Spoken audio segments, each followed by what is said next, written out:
வணக்கம். இப்போ நாம பார்க்க போகிறது சௌந்தர்ய லஹரியில் இருக்கக்கூடிய 17வது ஸ்லோகம். இந்த ஸ்லோகமும் 16வது ஸ்லோகத்தில் இருக்க மாதிரியே வாக்வன்மையும் பல மொழிகளில் தேர்ச்சியும் ஞானமும் கொடுக்கக்கூடியது, தீய சக்திகளுடைய தொல்லைகள் காக்கக்கூடியது. அதே நேரம் ஸ்லோகத்தை சொல்றதுனால இன்னும் சில பலன்களும் கூடுதலாக கிடைக்கும். சாஸ்திர ஞானமும் கிடைக்கும், அறிவியல் ஞானமும் கிடைக்கும், பேச்சு திறனும் ஏற்படும், அதோட முகப்பொழிவும் கிடைக்கும். வாங்க இப்ப இந்த ஸ்லோகத்தை பார்க்கலாம். சவித்ரீபி வாசாம் சசிமணி சிலாபங்க ருசிபிகிர் வசின் யாபிஸ்வாம் சக ஜனனி சஞ்சிந்தய தியக சகர்த்தா காவ்யானாம் பவதி மகதாம் பங்கி ருசிபிகிர் வஜோபீர் வாக்தேவி வதன கமலா மோத மதுரைஹி.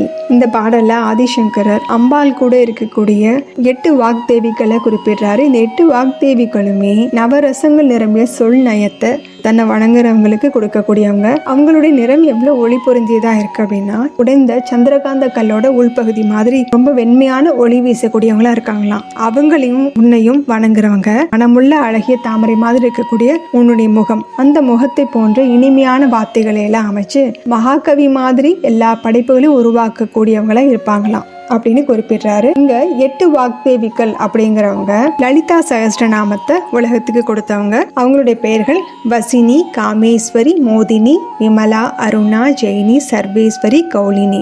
இந்த 8 வாக்தேவிகளுமே பேச்சு, எழுத்து, கலை இதெல்லாம் கொடுக்கக்கூடியவங்க. இதுல வாசினி அப்படிங்கிற வாக்தேவதை வசீகரிக்கக்கூடிய பேச்சையும் அதுக்குரிய ஆற்றலையும் தரக்கூடியவங்க. காமேஸ்வரி நம்ம நினைச்ச காரியங்கள் நம்மளோட பேச்சினால சாதிக்கக்கூடிய வரத்தை தரவங்க. மோதினி அப்படிங்கிறவங்க கேட்கிற அவங்களுக்கு மகிழ்ச்சி தர மாதிரி நல்ல குரலையும் புகழையும் தரக்கூடியவங்க. விமலா அப்படிங்கிறவங்க தெளிவான, தூய்மையான, எந்த ஒரு கள்ளமும் இல்லாத உண்மையான பேச்சை பேச வைக்கக்கூடிய சக்தி தரக்கூடியவங்க. அருணா அப்படிங்கிறவங்க ஒளிமயமான, எழுச்சி தரக்கூடிய பேச்சாற்றலை தரக்கூடியவங்க. ஜெயினி அப்படிங்கிறவங்க இந்த போட்டிகள், வாதங்கள் எல்லாம் வெற்றி பெறத்துக்கு தேவைப்படுற ஆற்றலை தரக்கூடியவங்க. சர்வேஸ்வரி அப்படிங்கிறவங்க சொற்கள் மூலமா அவங்களை எல்லாருமே ஏத்துக்கக்கூடிய, தலைமை பதவியில் ஏத்துக்கக்கூடிய ஒரு சக்தி தரக்கூடியவங்க. கௌலினி அப்படிங்கிறவங்க சகல வகையான சித்துக்களையும் ஆழ்ந்த ஞானத்தையும் வழங்குற மாதிரியான பேச்சை நம்ம பேச வைக்கக்கூடியவங்க. இந்த சந்திரகாந்த கல் இருக்கு இல்லையா, அதனுடைய சிறப்பான விசேஷம் என்ன அப்படின்னா, இந்த சந்திரகாந்த கல் ஒரு வெப்பமான காலகட்டத்துல அது குளிர்ச்சியை தரக்கூடியதா இருக்கும். குளிர்காலத்துல வெப்பம் நிறைந்ததா, வெப்பம் தரக்கூடிய ஒரு கல்லா இருக்கக்கூடியது. அந்த மாதிரி ஒரு விசேஷமான குணம் சந்திரகாந்த கல்லு கொண்டு. அந்த கல்லை உடைக்கும் போது அதனுடைய நடுபாகம் ரொம்பவே வெண்மை நேரத்துல ஒளி வீசக்கூடியதா இருக்கும். அந்த மாதிரி ஒரு நேரத்துல தான் அந்த 8 வாக்தேவிகளும் இருக்காங்க அப்படிங்கறத அவர் குறிப்பிடுறாரு. இப்ப இந்த பாடலுக்குரிய பொருளை விளக்கமா பார்க்கலாம். வாசாம் சவித்ரீபி அப்படின்னா வாக்கில் சிறந்து விளங்கக்கூடியவர்கள்.